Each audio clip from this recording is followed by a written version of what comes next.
Dracula by Bram Stoker, Chapter 10 continued. Dr. Seward's Diary, 10th of September. I was conscious of the Professor's hand on my head, and started awake all in a second. That is one of the things that we learn in an asylum, at any rate.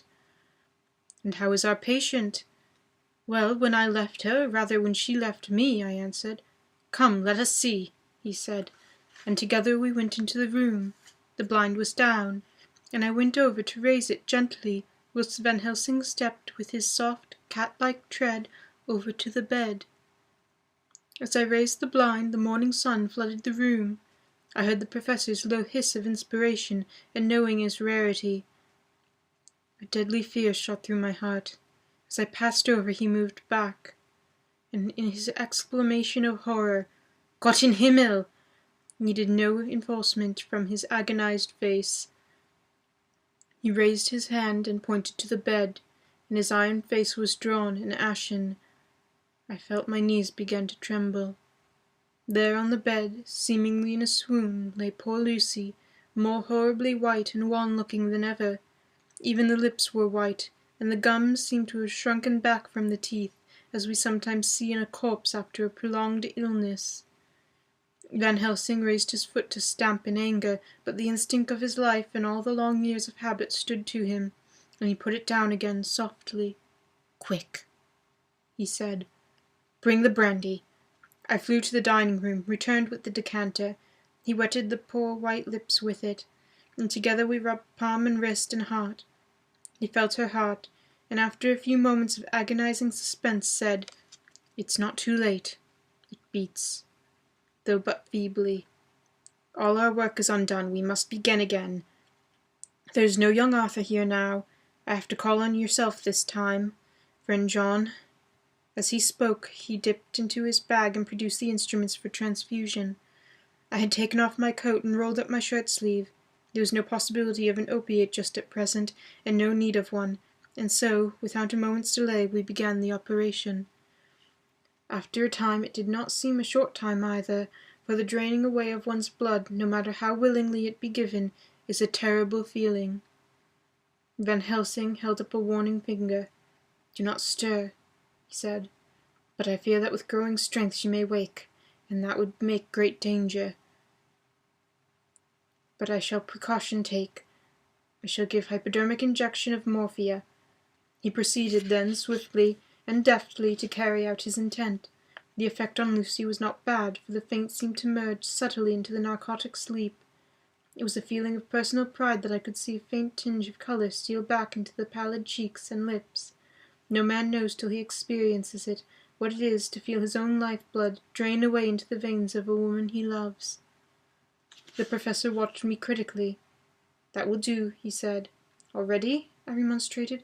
"You took quite a deal more from Art." To which he smiled, a sad sort of smile, and replied, "He is her lover, her fiancé. You have work, much work, to do for her and for others, and the present will suffice." When we stopped the operation, he attended to Lucy, whilst I applied digital pressure to my own incision. I lay down, whilst I waited his leisure to attend to me, for I felt faint and a little sick. By and by he bound up my wound, and sent me downstairs to get a glass of wine for myself. As I was leaving the room, he came after me and half whispered, "Mind, nothing of this must be said. If our young lover should turn up unexpected as before, no word to him. It would be at once frightening to him and jealous him too. There must be none." When I came back, he looked at me carefully, and then said, "You are not much the worse. Go into the room and lie on your sofa, and rest a while, then have much breakfast and come here to me." I followed out his orders, for I knew how right and wise they were. I had done my part, and now my next duty was to keep up my strength. I felt very weak, and in the weakness lost something of the amazement at what had occurred. I fell asleep on the sofa, however, wondering over and over again how Lucy had made such a retrograde movement, and how she could have been drained of so much blood, with no sign anywhere to show for it. I think it must have continued my wonder in my dreams, for sleeping and waking, My thoughts always came back to little punctures in her throat and the ragged, exhausted appearance of their edges, tiny though they were. Lucy slept well into the day, and when she woke she was fairly well and strong, though not nearly so much as the day before.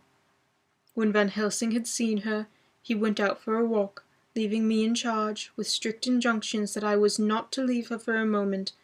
I could hear his voice in the hall, asking the way to the nearest telegraph office. Lucy chatted with me freely, and seemed quite unconscious that anything had happened. I tried to keep her amused and interested. When her mother came up to see her, she did not seem to notice any change whatever, but said to me gratefully, "We owe you so much, Dr. Seward, for all you have done, but you really now must take care not to overwork yourself. You are looking pale. You want a wife to nurse and look after you a bit, that you do." As she spoke, Lucy turned crimson, though it was only momentarily, for her poor wasted veins could not stand for such an unwonted drain to her head. The reaction came in excessive pallor as she turned imploring eyes on me. I smiled and nodded and laid my finger on my lips. With a sigh she sank back amid her pillows. Van Helsing turned in a couple of hours and presently said to me, "Now you go home, and eat much and drink enough. Make yourself strong. I stay here tonight, and I shall sit up with little miss myself. You and I must watch the case, and we must have none other to know. I have grave reasons. No, do not ask them. Think what you will. Do not fear to think that even most not probable. Good night." In the hall 2 of the maids came to me, and asked if they either of them might not sit up with Miss Lucy. They implored me to let them. When I said it was Dr. Van Helsing's wish that either he or I should sit up, they asked me quite piteously to intercede with the foreign gentlemen.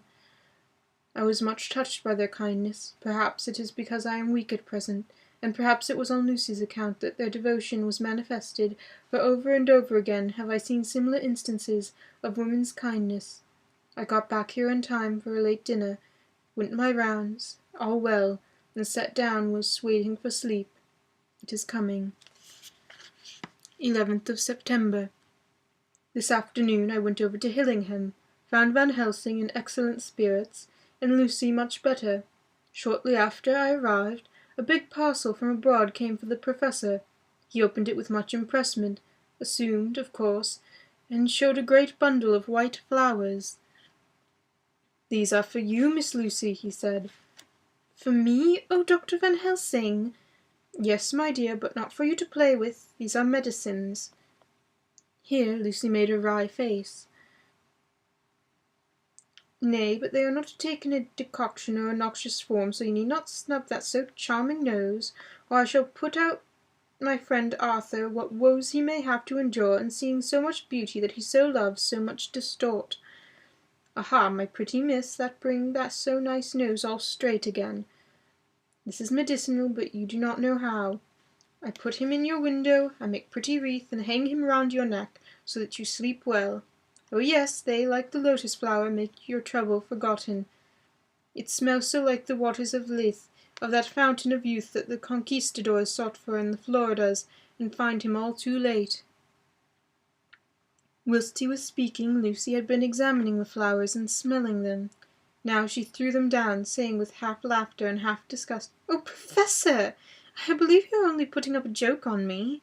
Why, these flowers are only common garlic."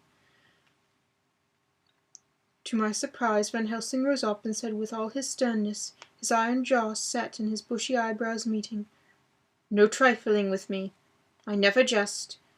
There's grim purpose in all I do, and I warn you that you do not thwart me. Take care, for the sake of others, if not for your own." Then, seeing Lucy scared, as she might well be, he went on more gently, "Oh, little miss, my dear, do not fear me.